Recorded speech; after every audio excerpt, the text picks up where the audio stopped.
The man who tried to run away. Jonah sat under a big tree. He sat in the soft grass. "Ah," said Jonah, as he stretched his arms over his head. He had worked hard and was taking a rest. Jonah leaned back against the tree and looked around. He could see a bird flying in the sky. He could feel the warm sun on his face. As Jonah rested and relaxed, he closed his eyes. "Jonah, get up!" cried a loud voice. Jonah suddenly sat up. Jonah jumped to his feet. He knew that voice. It was not the voice of his brothers or sisters. It was not the voice of his mother or even his father. Jonah had heard the voice of God. "Go to the city of Nineveh," commanded God. "Tell the people that they are in trouble with God. They are very wicked and do not obey me." Jonah trembled as he listened to God. "I don't want to go to Nineveh," thought Jonah. "I don't want to go to Nineveh at all." Jonah sat down under the tree again. I'm not going at all." Then Jonah stood to his feet. He started to walk slowly down the rocky, stony path away from the big, tall tree. Then Jonah started to walk faster. Jonah walked faster and faster until he was running. Then Jonah looked back quickly. He could not even see the tall tree where he had heard God's voice.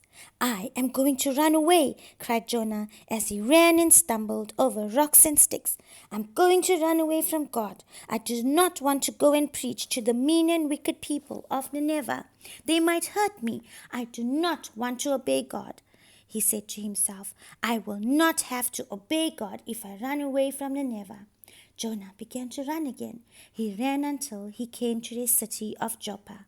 At Joppa, Jonah found a ship going to Tarshish. The ship was a big and strong. "Yes," said Jonah, "I know what I'll do. I will go to Tarshish on this big ship. God will not find me here. God will not make me go and preach to the mean people of Nineveh." Splash, splash! Soon the ship floated in deep water on its way to the city of Tarshish.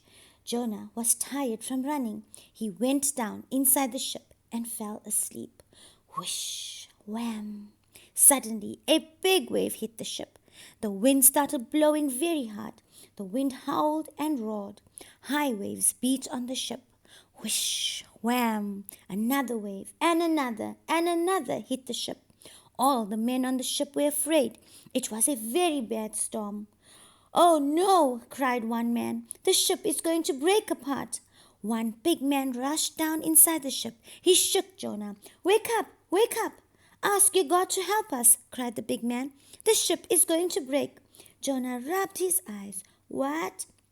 He mumbled. Then Jonah sat up straight. He could feel the ship bouncing back and forth on the huge waves.